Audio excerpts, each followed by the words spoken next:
Ramadan bersama RRI. Ramadan RRI, berkah untuk negeri.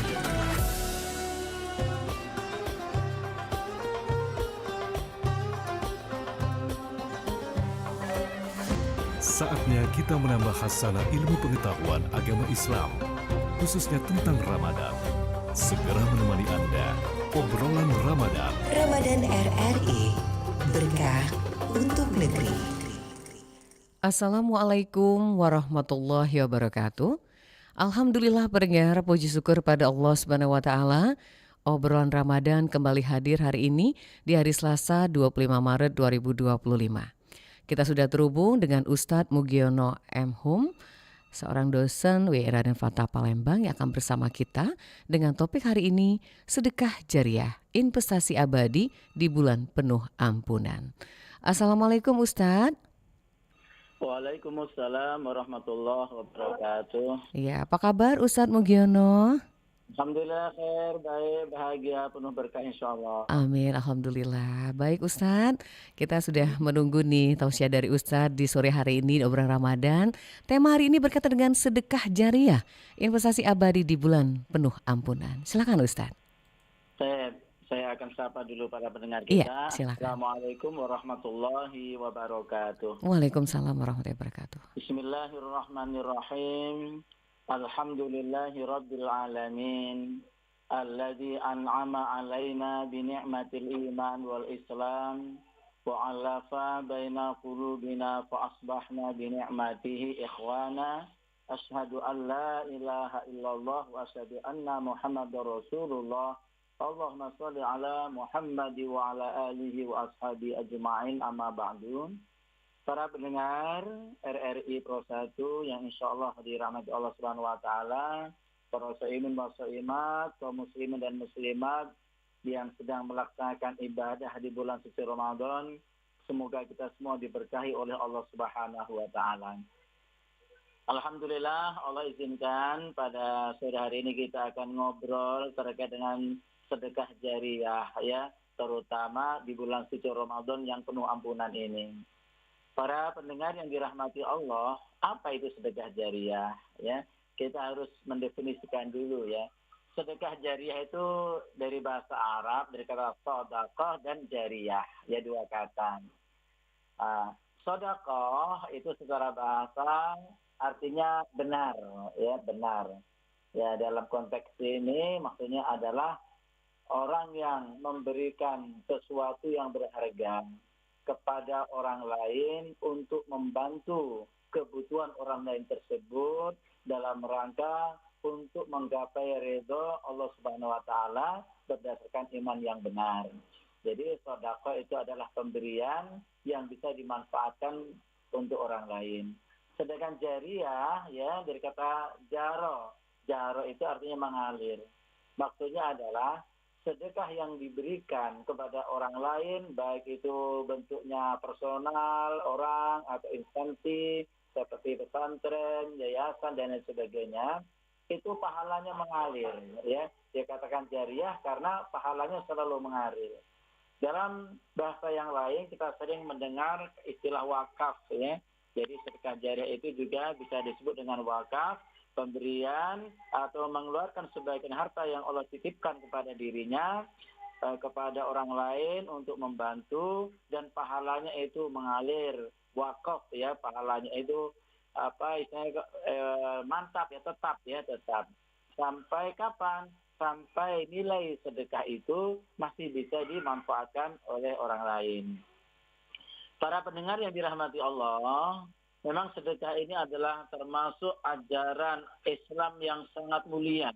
Kenapa? Karena sesungguhnya ibadah yang paling dicintai oleh Allah itu adalah tidak hanya ibadah yang sekedar hubungan dengan Allah saja, tapi ibadah yang bisa berimplikasi positif bagi kehidupan sosial, yaitu bisa saling bantu-membantu, saling tolong-menolong antara satu dengan yang lainnya. Bahkan dalam surah Al-Munafiqun ayat 10, ini Allah Subhanahu wa taala berfirman, A'udzubillahi minasyaitonirrajim, wa anfiqu mimma razaqnakum min qabli ay ya'tiya ahadukumul maut Fayaqula rabbi laula akhartani ila ajalin qarib fa asaddaqa wa aku minas shalihin. Artinya, infakkanlah sebagian dari apa yang telah kami anugerahkan kepadamu sebelum kematian datang kepada salah seorang di antaramu. Dia lalu berkata sambil menyesal, ya Tuhanku, sekiranya engkau berkenan menunda kematianku sedikit waktu lagi, aku akan dapat bersedekah. Dan aku akan termasuk orang-orang yang soleh. Ini pernyataan dari orang yang sudah meninggal dunia. Seandainya Allah takdirkan bisa hidup kembali, maka dia akan melaksanakan sedekah. Namun sedekah di sini bukan berarti hanya memberikan materi, tapi seluruh amal kebajikan yang dia lakukan semata-mata karena Allah, itu juga bisa bernilai sedekah, begitu ya. Para pendengar yang dirahmati Allah, terkait dengan sedekah jariyah, ini ada hadis yang diriwayatkan dari Abu Hurairah, yang diriwayatkan oleh Imam Muslim. Ini sangat populer sekali di kalangan umat Islam ya. Jadi saya bacakan hadisnya. An Abi Hurairah radhiyallahu anhu, anna Nabiy sallallahu alaihi wasallam qala. Nah, hadis ini diambil dari Abu Hurairah radhiyallahu anhu, bahwasanya beliau berkata, Nabi sallallahu alaihi wasallam bersabda, "Idza matal insanu inqata'a amaluhu illa min salat." Apabila seorang manusia mati atau meninggal dunia, maka inqata'a amaluhu, akan terputuslah amal perbuatannya yang bisa menghasilkan kebaikan illa min salat, kecuali ada 3 hal yang tidak akan terputus. Apa itu? Shadaqatin jariyah. Yang pertama adalah sedekah jariyah, sedekah yang pahalanya mengalir atau wakaf. Aw ilmin yantafa'u bihi, atau ilmu yang bermanfaat bagi dirinya. Aw waladin sholihin yad'ulah, atau anak yang soleh yang bisa mendoakan orang tuanya yang sudah meninggal tersebut. Di sini sedekah jariyah Rasul letakkan pada urutan yang pertama. Kenapa? Begitu besarnya keutamaan yang bisa diambil bagi orang-orang yang mau melaksanakan sedekah jariyah. Ya. Kemudian dalam hadis yang diriwayatkan oleh Ibnu Majah itu juga disebutkan, inna mimma yalhaqul mu'mina min amalihi wa hasanatihi ba'da mautihi ilman 'allamahu wa nasyarahu wa waladan shalihan tarakahu wa mushafan warasahu aw masjidan banahu aw baitan ibni sabili banahu aw nahran ajrahu aw sadaqatan akhrajaha min malihi fi sihhatihi wa hayatihi wa yalhaquhu min ba'di mautihi. Artinya, sesungguhnya yang akan mengikuti seorang mukmin dari amalan dan kebaikannya setelah kematiannya adalah ilmu yang diajarkannya dan disebarkannya. Anak soleh yang dia tinggalkan, mushaf Al-Quran yang dia wariskan, masjid yang dia bangun, rumah untuk Ibnu Sabil itu musafir ya, yang dia dirikan, sungai yang dia alirkan, atau sedekah yang dia keluarkan dari hartanya ketika masih hidup dan sehat. Semua itu akan terus memberikan pahala baginya setelah kematiannya. Para pendengar yang insyaallah dirahmati Allah Subhanahu wa taala, kita sudah mengetahui tentang dalil-dalil sedekah ini, baik dari Al-Quran maupun dari Al-Hadis.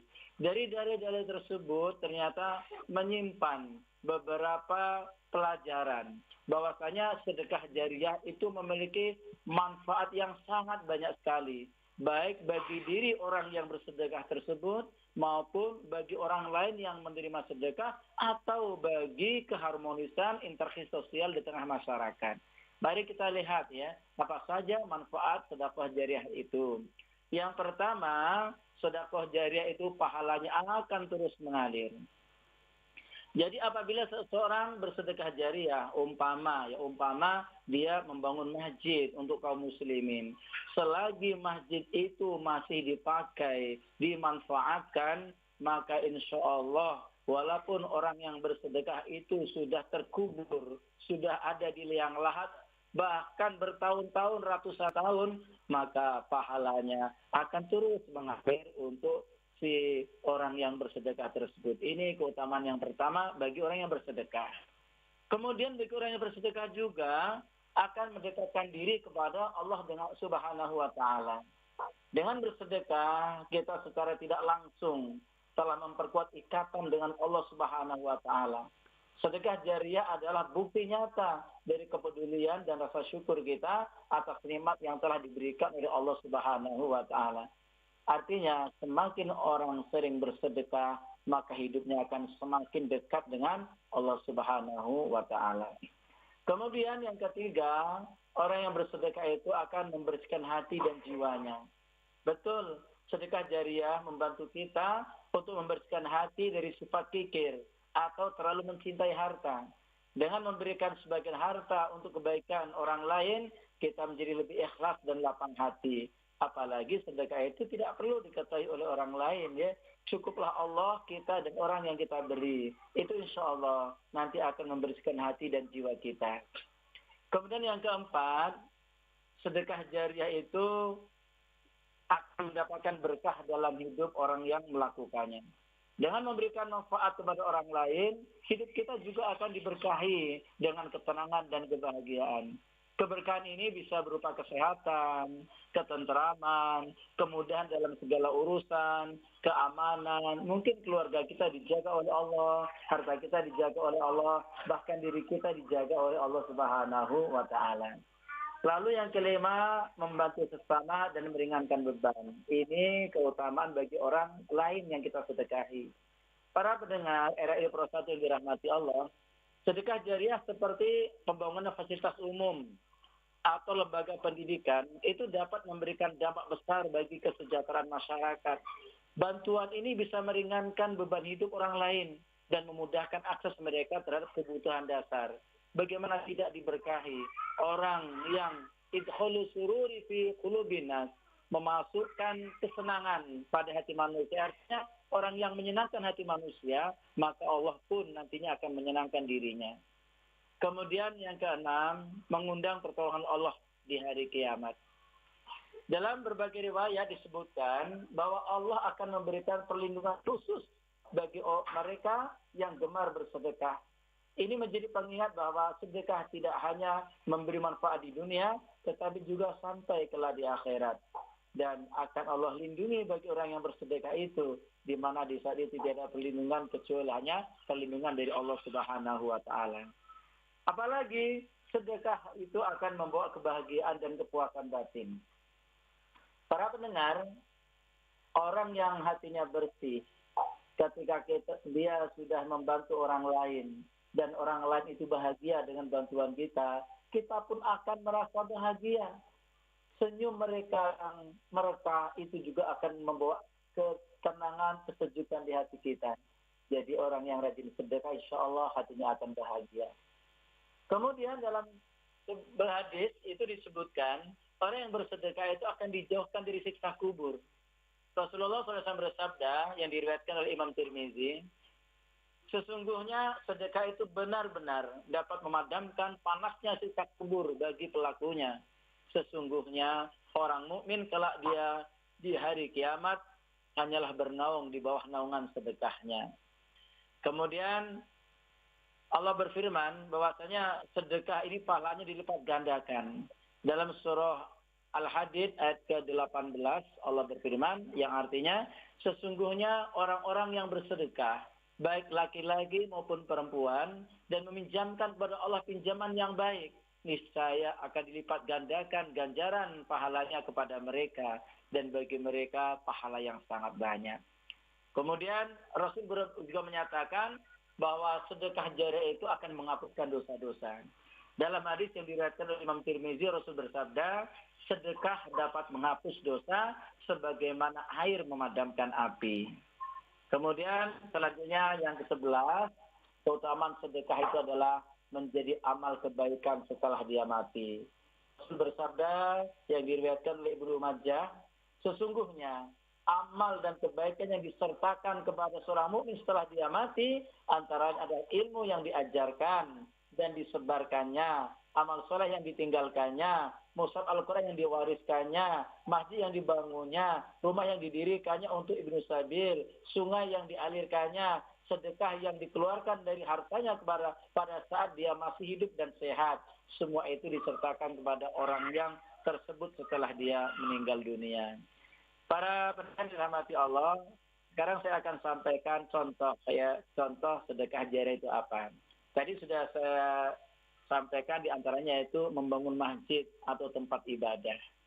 Memfasilitasi orang untuk beribadah kepada Allah dengan membangun masjid, walaupun kata Rasul masjid itu sebesar sangkar burung gitu ya, itu akan menjadikan pahala yang sangat besar apabila bisa dimanfaatkan untuk ibadah seorang hamba di situ.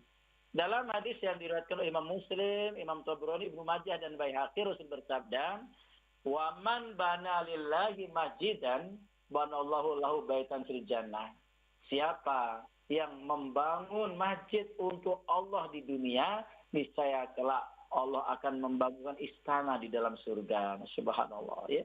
Kemudian contoh yang kedua, menyediakan sumber air bersih di desa-desa, di kampung-kampung yang jauh dari pemukiman kota, terkadang tercemar airnya, maka ketika seorang hamba mau bersedekah jariah, memfasilitasi sumber air bersih, maka itu akan tetap mengalir.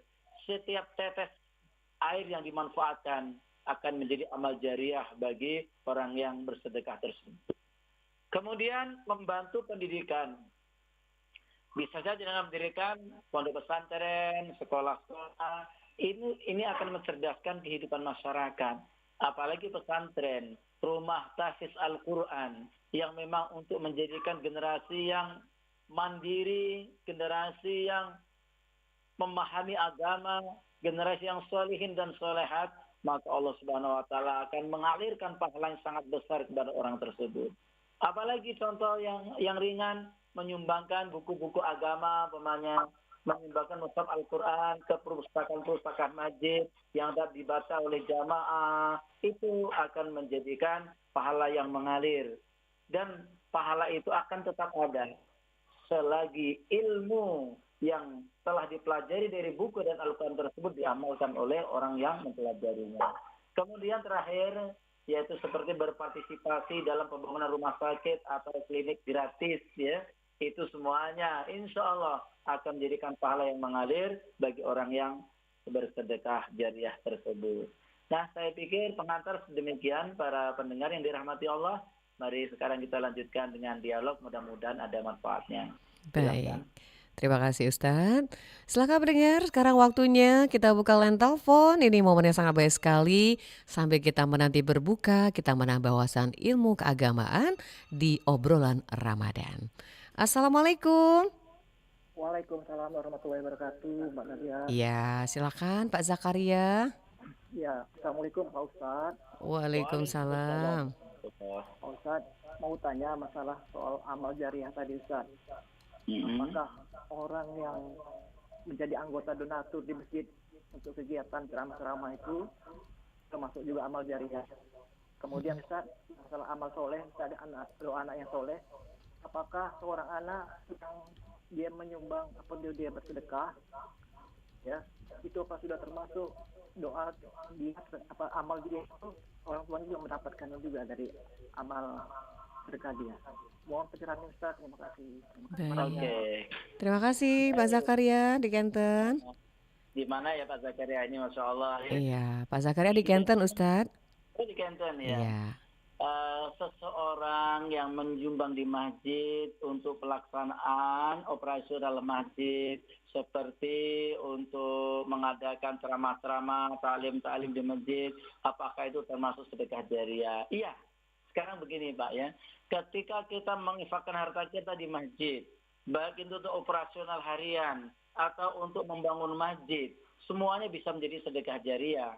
Kalau umpamanya amal yang kita masukkan ke masjid itu, kemudian untuk melaksanakan kegiatan taklim, lalu orang yang ikut dalam taklim itu mengamalkan ilmunya yang diajarkan oleh ustadz di masjid itu, selagi orang itu melaksanakan ilmu taklim, yang diajarkan oleh sang ustadz juga mendapatkan amal jariah, kita yang memfasilitasi dengan dana-dana itu juga akan mendapatkan amal jariah.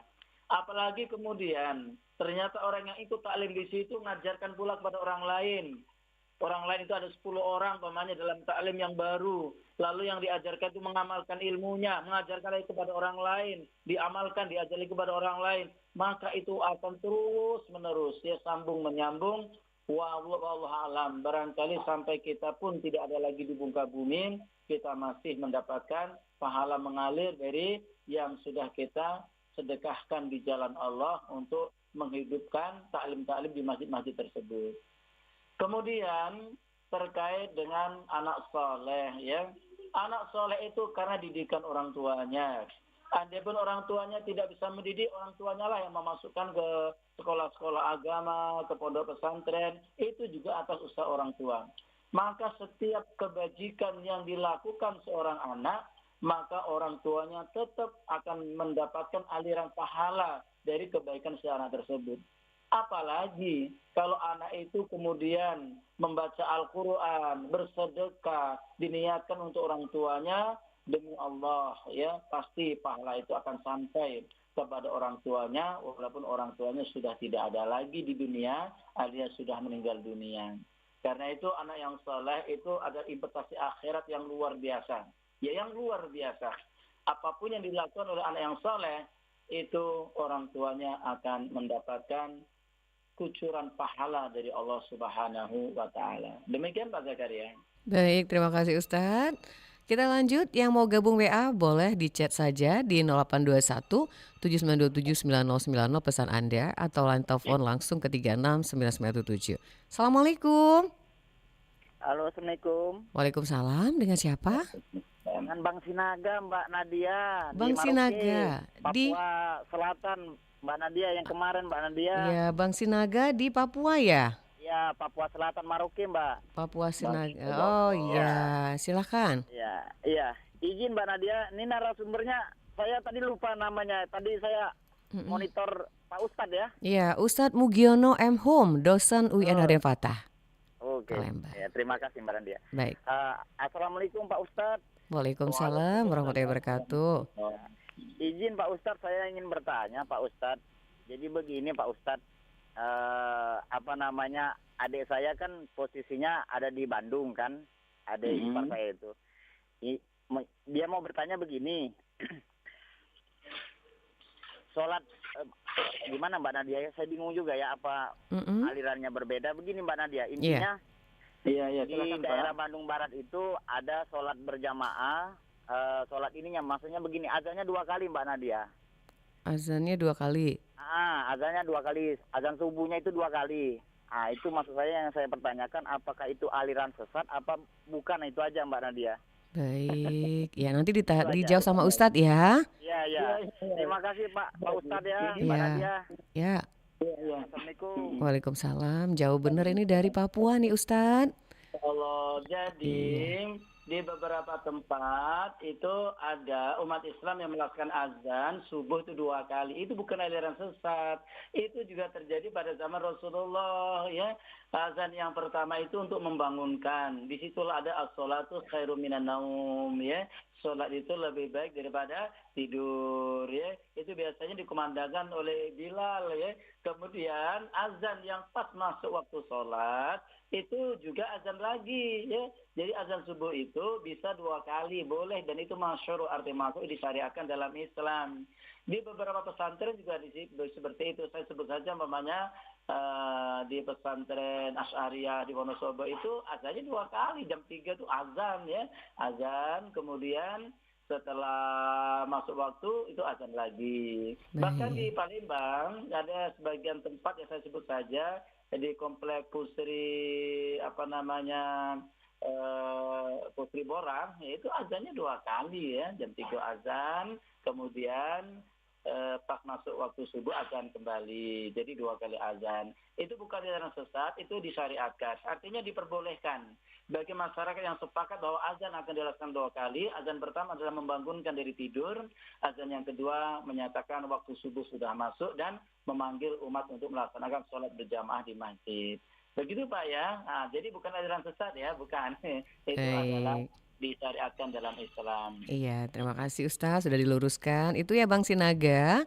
Kita lanjut lagi. Assalamualaikum.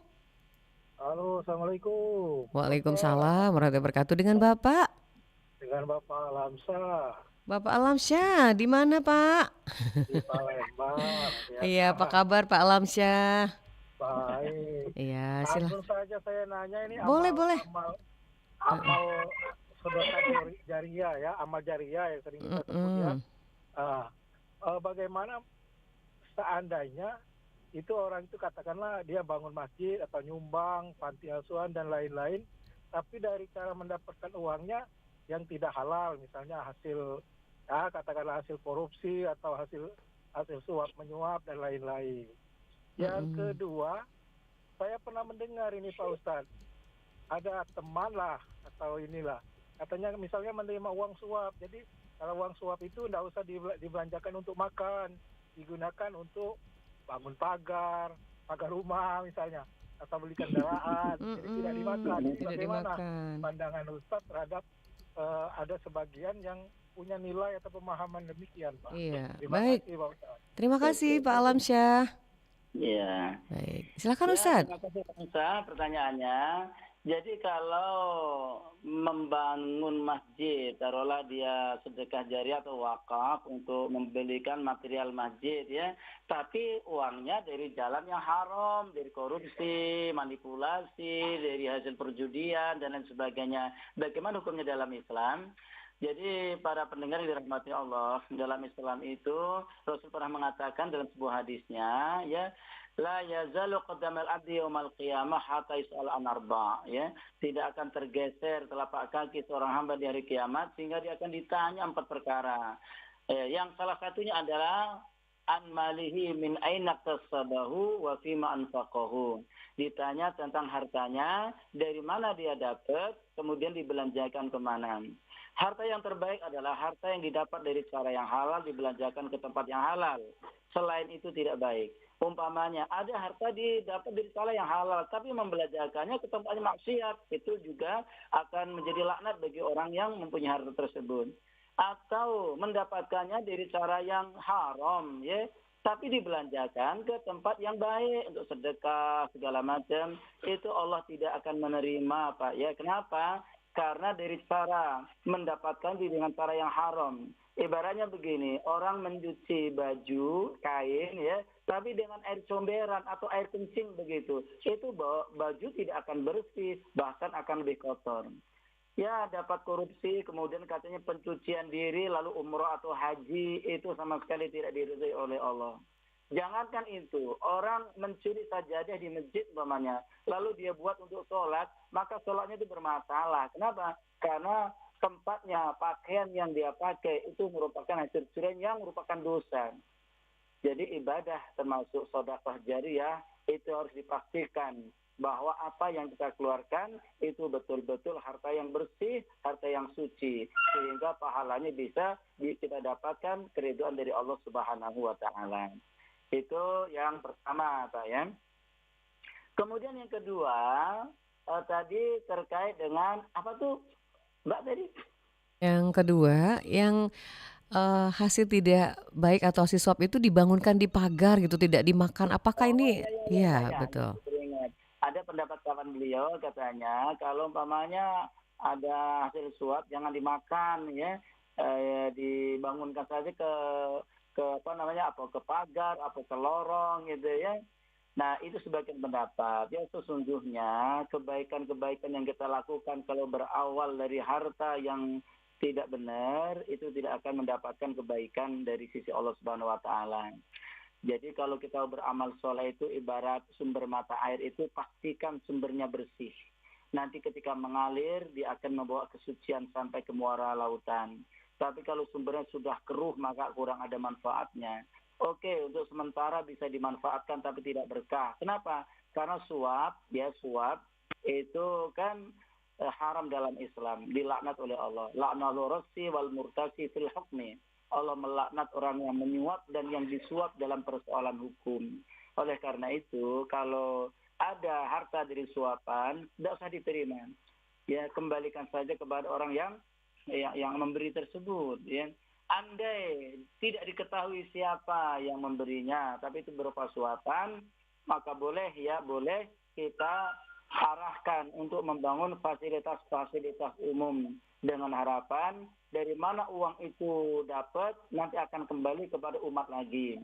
Umpamanya kan orang korupsi itu dari harta umat, tidak dari harta rakyat, itu yang dia korupsi, itu harus dikembalikan lagi kepada rakyat. Kalau memang wadah untuk mengembalikannya sudah tidak jelas lagi, tidak bisa, maka kita alirkan lagi itu kepada umat supaya dapat dimanfaatkan oleh orang banyak seperti jalan-jalan umum, ya, benar seperti pagar, seperti untuk mengalirkan air sungai yang dangkal, itu semua diperbolehkan daripada nanti dibuang jadi mubazir kan. Kan ada kan orang yang diberi tapi mengembalikannya tidak bisa, kemana mau dikembalikan. Nah itu arahkan saja untuk kegiatan-kegiatan sosial yang bermanfaat bagi masyarakat banyak. Itu diperbolehkan Pak ya, saya berpendapat seperti itu. Tapi sebaiknya pastikan untuk kebaikan itu bersumber dari harta yang halal, yang suci, yang diberkahi oleh Allah Subhanahu wa Ta'ala. Baik, Ustadz, kita break sebentar Ustadz, nanti kita lanjut lagi Ustadz ya. Tetap standby Ustadz ya melalui obrolan Ramadan. Baik pendengar, kita akan kembali pendengar dengan satu informasi untuk Anda sore hari ini. Untuk Sobat Ayam Bakar Raja Wali yang bingung mau makan apa berbuka puasa dan sahur nanti, pesan saja Ayam Bakar Raja Wali, jagonya nasi kotak dadakan Palembang yang siap menerima pesanan dadakan. Ada undian kupon umroh gratis buat 2 pemenang. Tunggu apa lagi? Pesan makanan di Ayam Bakar Raja Wali, siapa tahu sobat beruntung bisa ke Tanah Suci Mekah. Untuk order bisa tanya langsung ke admin nomor WA 0859 711 21787 atau Instagram @ayambakar_rajawali. Baik pendengar, kita akan hadirkan kembali obrolan Ramadan untuk Anda melalui Pro 1 RRI Palembang. Baik Ustadz, kita lanjut lagi Ustadz. Ya, kita terima dulu line telepon. Assalamualaikum. Waalaikumsalam warahmatullahi wabarakatuh. Iya, apa kabar Pak Roni ya? Alhamdulillah baik. Sehat ya Pak? Sehat-sehat. Ya, sudah lama tidak terdengar suara Pak Roni. Silakan Pak Roni, ada Ustadz Mujiono sore hari ini. Silakan. Assalamualaikum Pak Ustadz. Waalaikumsalam warahmatullahi wabarakatuh. Ini Pak Ustadz tentang zakat fitrah ini Pak Ustadz ya. Zakat fitrah ini bisa menghapuskan itu dalam kesalahan di bulan Ramadan ini Pak Ustadz. Seperti bayi baru dilahirkan. Jadi apa nasnya macam mana Pak Ustadz, mohon bicaranya. Terima kasih Mak Nadia ya. Baik, terima kasih Pak Roni. Ya, silakan. Baik, jadi zakat fitrah itu adalah zakat jiwa, kewajiban setiap tahun bagi umat Islam, baik laki-laki maupun perempuan, besar atau kecil, tua atau muda, bahkan bayi yang baru lahir, kalau lahirnya di bulan Ramadan, maka itu diwajibkan untuk mengeluarkan zakat fitrah. Kalau bayi tentunya orang tuanya yang mengeluarkannya. Untuk apa zakat fitrah? Rasul pernah bersabda dalam satu hadis, ya, ini diceritakan oleh sahabat, ya, farada Rasulullah sallallahu alaihi wasallam zakatal fitri tuhrotal lisaimin wa tu'matal lil masakin. Bahwasanya Rasulullah SAW itu mewajibkan zakat fitrah untuk membersihkan, menyucikan orang yang berpuasa dan kemudian untuk memberi makan kepada orang-orang miskin. Jadi esensi zakat fitrah itu adalah penyucian. Bagi siapa? Bagi orang yang melaksanakan puasa. Karena dengan puasa Ramadan itu kan Allah akan mengampuni dosa-dosa yang telah lalu. Rasul bersabda, "Man shoma Ramadhana imanan wa ihtisaban, ghufira lahu ma taqaddama min dzambi." Siapa yang berpuasa pada bulan Ramadan atas dasar iman dan ikhlas semata-mata mencari ridha Allah, maka Allah akan mengampuni dosa-dosa yang telah lalu. Kemudian, penyempurnaan ampunan Allah itu dengan cara mengeluarkan zakat fitrah untuk menyucikan jiwa orang yang berpuasa tersebut. Oleh karena itu dalam satu riwayat disebutkan orang yang berpuasa Ramadan tapi tidak mau mengeluarkan zakat fitrah padahal dirinya mampu, maka pahala puasanya masih terkatung-katung bainas sama'i wal ard, antara langit dan bumi. Karena itu diwajibkan bagi setiap orang berpuasa untuk mengeluarkan zakat fitrah.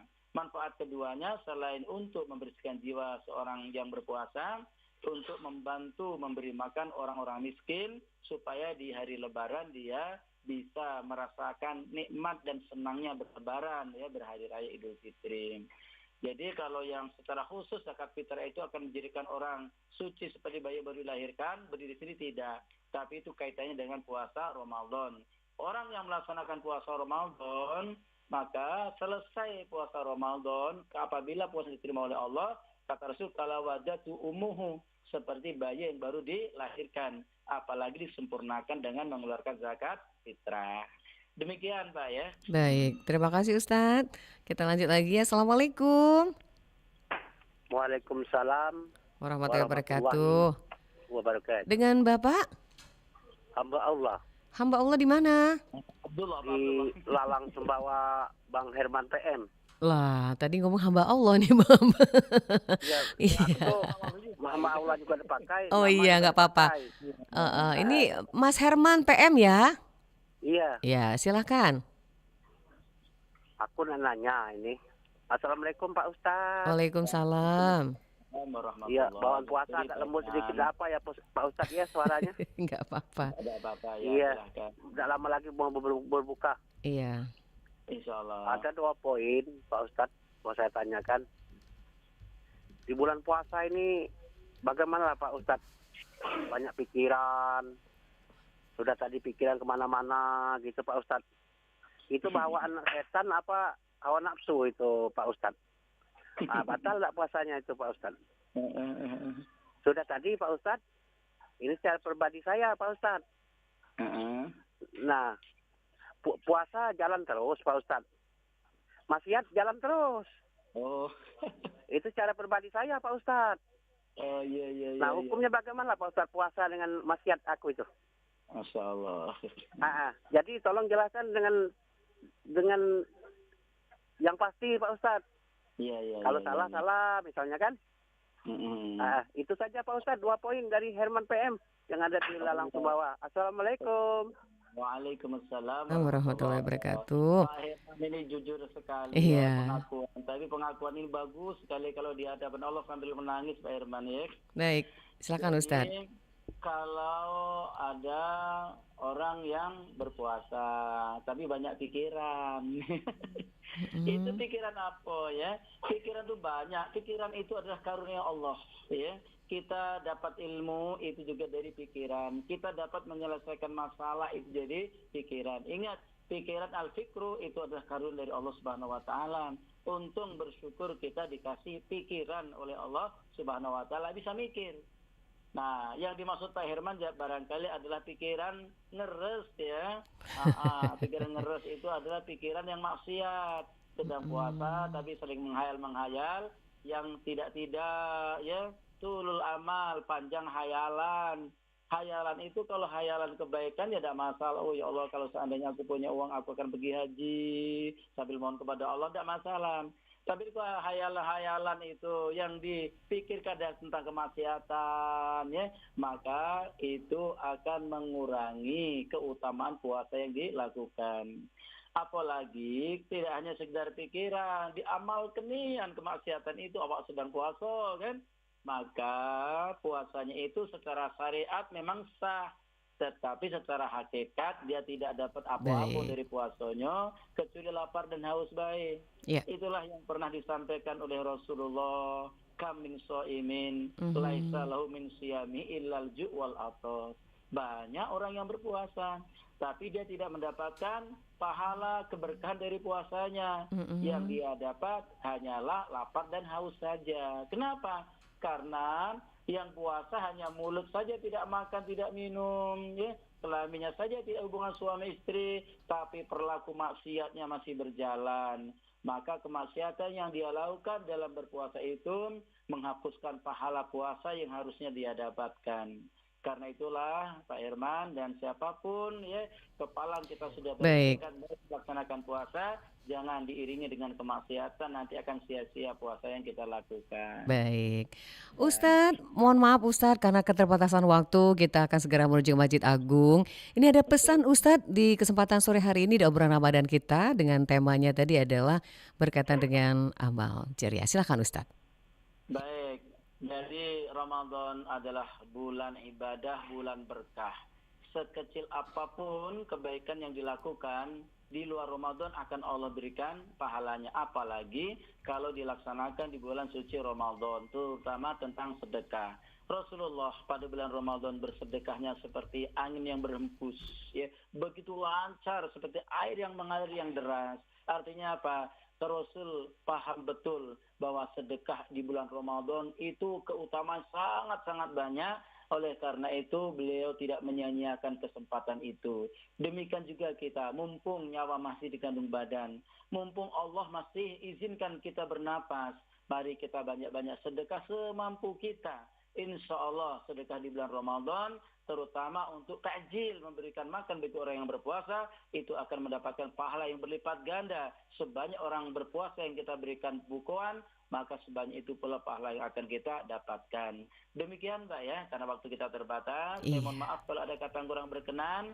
Ini terakhir di bulan ini saya ngisi di RRI Pro 1 ya, sudah 3 kali ini. Semoga apa yang pernah saya sampaikan ada manfaatnya. Kalau ada kata kurang berkenan mohon maaf.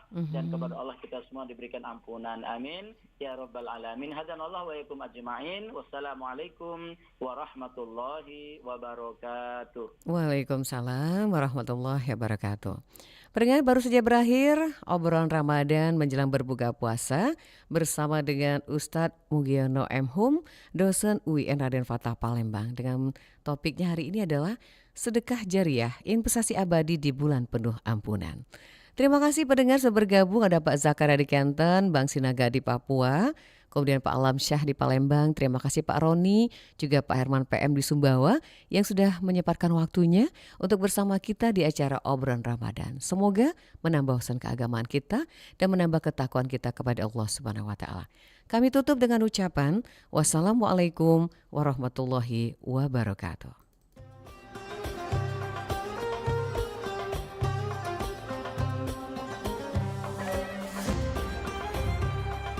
Baru saja kita ikuti obrolan Ramadan. Obrolan syarat makna dan menambah wawasan kita.